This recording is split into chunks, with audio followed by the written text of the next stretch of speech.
3, 2, 1.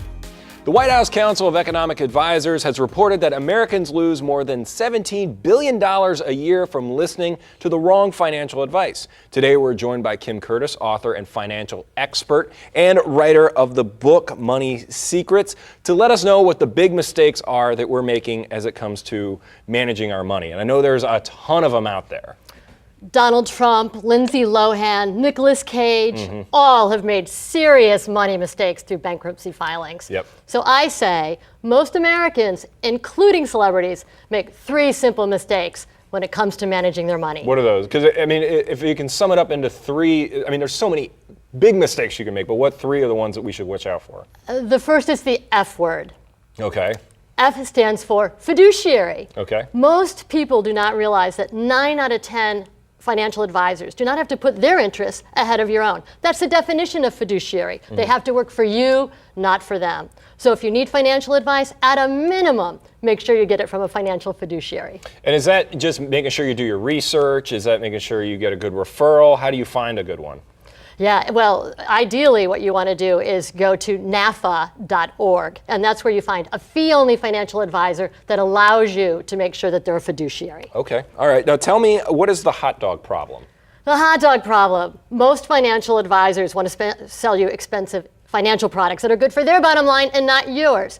So for example, a hot dog may taste good, but it's not necessarily good for you. Similar when you buy expensive financial products. If you don't know the internal cost inside of that investment, it may not be the best for you. And when you're looking for these people that you want to entrust with, either the money you have now that you're earning or down the road when you're ready to retire from your 401k, everything like that, do you have any like big warning signs to look for? Like, is it if they're taking a big commission, if they're just kind of showing up or not, communicating with you well enough? What are some big like red flags? Well, Matt, that's exactly the third mistake, which is Wall Street's big lie. Okay. That you can beat the market. It's nearly impossible to beat the market, especially with those expensive financial products. So the best way to fight against Wall Street's big lie is to set up an automatic savings plan, and ideally through your payroll deduction. So whether the market goes up or down, you stay invested. And what do you explain payroll deduction a little more? Because does that mean just an automatic withdrawal out of your check, or what does that mean? Yeah, ideally it's through your paycheck that you don't have to touch it. It automatically happens every pay period. So is that something you could do also with, I don't know, say your banking account to make sure that you have something going into your savings every month? You can kind of schedule that? Ideally, if your employer doesn't offer a payroll deduction, absolutely through your checking account to begin systematic savings. Okay, and tell us about your formula for building wealth, because we all know, okay, you go to work, you get a paycheck every month, and then you either spend it and go paycheck to paycheck, or if you can, how can you make sure you're building up that wealth so you can retire someday? Yeah, how do we build up that retirement nest egg and make it easy? So E, explore, know your money history. How you do money is how you do life. A, architecture, build a solid financial blueprint to secure your future. And S, step by step, take action to implement your plan. And Y of the easy formula, yawn. Take the emotion out of your money. Sound investing should be boring. And when it is, it's easy to build wealth. And from your experience in the financial sector, what is the one thing you see a lot of people make the biggest mistake in with their money?